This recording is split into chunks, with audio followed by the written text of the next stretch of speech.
Good evening, my Real News Midday TV family. Welcome back to the channel for another news update. And in the news this evening, 2 men and a 16-year-old boy charged over robbery in St. Catherine remanded. A 16-year-old boy and the 2 men who were charged over the seizure of a gun following a robbery were remanded in the St. Catherine Parish Court today.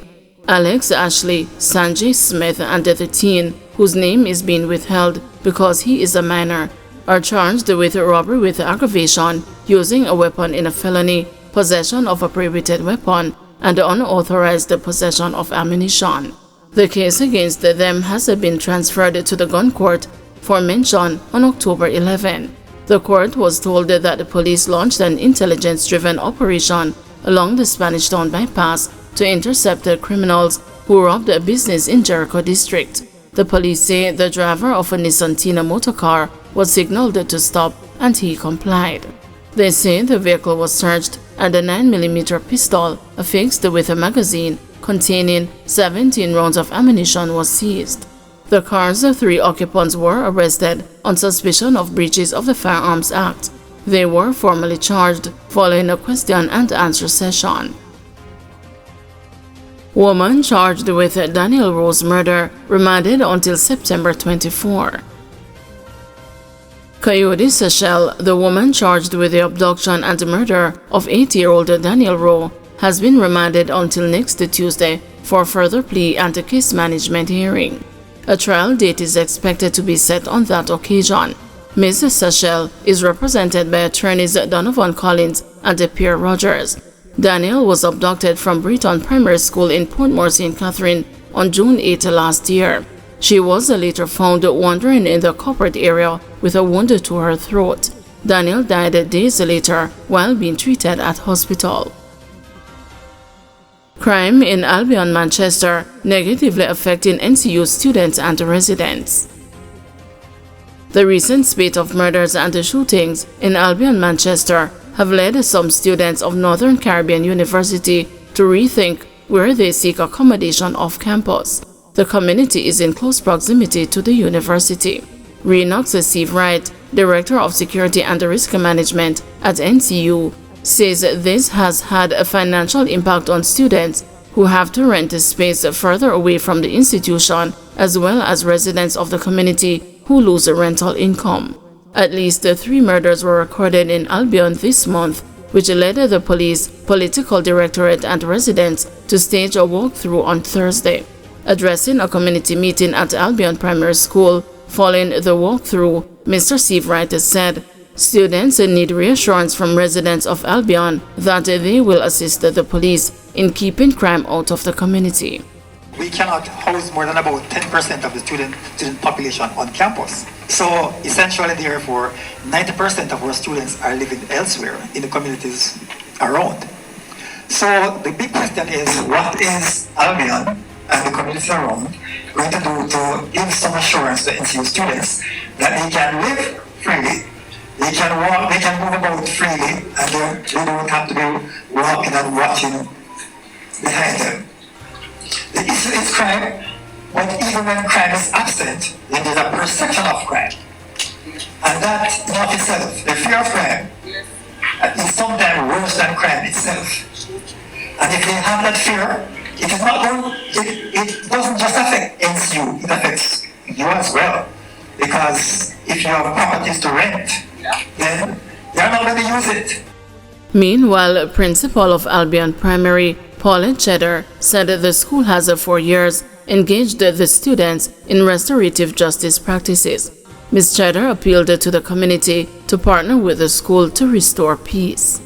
In 2019, when we celebrated our 125th anniversary, something similar was happening in the community. It's so much so that we had a peace march, and it's in the Observer. We had a peace march through the community to bring back peace to the community. And we thought it made a difference. There was an upsurge. It goes up and then it ebbs. We want to keep it down here, the crime and violence, so the NCU students will feel comfortable. PNP not deterred by threat of legal action by Wholeness.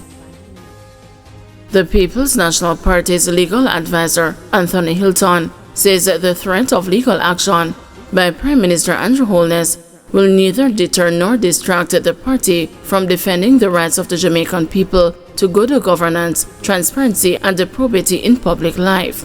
In a statement, the PNP made it clear that the spectre of a frivolous lawsuit will not stop the party from carrying out its representational duties and its constitutional responsibilities as the opposition. The response comes hours after Prime Minister Andrew Holness declared that he had instructed his attorneys to initiate legal action against the senior members of the PNP over comments that they made about when he became aware of the Integrity Commission's probe into his finances. Dr. Angela Brown-Burke, opposition spokesperson for international and regional affairs, has said that the Jamaican diaspora is concerned about the possible repercussions for Prime Minister Andrew Holness in relation to the Integrity Commission's report on his finances. In an interview, Dr. Brown-Burke said she has had discussions with individuals and groups from the United States, United Kingdom, Canada, and Africa who are embarrassed, disappointed, and concerned. You know, I've had many calls, and the sentiment really is that persons are embarrassed, they are disappointed, and they are concerned. They are concerned because, many of them believe that the Prime Minister needs to be above any doubt or any cloud. We're talking about NGOs, we're talking about charitable organizations that so many persons in the diaspora, use as a means to help their country. And they want to make sure that all of their donations, their contributions, that they are transparent and that they're going to the causes that they would want to do. And this raises some questions in their minds. JLP adamant it will defend the integrity of Prime Minister Holness. In a show of support for Prime Minister Andrew Holness, local government minister Desmond McKenzie says that the Jamaica Labour Party will use all measures to defend the integrity of the party leader. A tough-talking Minister McKenzie called on party supporters to rally behind Mr. Holness in the face of what he describes as a targeted attack by the parliamentary opposition aimed at his character.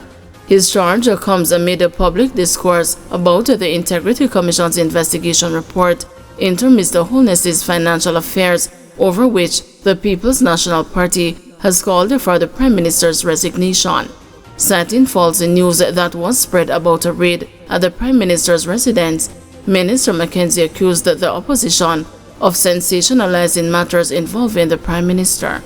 Starting to make arrangements for annual conference. And I got a call from a friend, a former mayor of a city in the United States. And I stepped out of the meeting and answered the call. And I said to him, "What's up?" And he said to me, "What is happening in Jamaica?" I said, "What are you talking about?" Him said, "It's all over that your Prime Minister's house is being raided by police looking for documents." Labor rights, let me tell you. What is being orchestrated by the PNP against Dr. Andrew Holness is an attempt to turn the country away from the goodness, the work of Dr. Holness. But let me say something to you tonight. We are not, as a party, going to allow the PNP and its leadership to construct and to deliver anything that is going to destroy the image of Dr. Andrew Holness. If it means that labor rights must take to the streets of this country in defense of Andrew Holness, then we are prepared to go out there and defend. Christopher Brown to represent the PNP in Southeast St. Mary. Christopher Brown has been confirmed as the People's National Party candidate for Southeast St. Mary in the general election, which is constitutionally due September 2025. Mr. Brown replaces Lorraine Ferguson. The PNP says Mr. Brown is an established corporate leader and a long-time advocate for community development who brings a wealth of experience to the role. With over 23 years of experience across Jamaica and the Caribbean, Mr. Brown has held leadership roles in both the private and the public sectors. He is a former chairman of Caymanas Track Limited and has served in various senior advisory capacities within government ministries. JLP's Dr. Norman Dunn is the Member of Parliament for Southeast St. Mary. Judge laments low monetary penalties as she hands down 9-month sentence to Dutchman held with cocaine. A Dutchman who has a history of making bad decisions has been sentenced to 9 months in prison for attempting to smuggle millions of dollars of cocaine out of the Saxer International Airport. He is Patrick Anthony Crawford, a 44-year-old carpenter, construction worker of Rotterdam, Holland.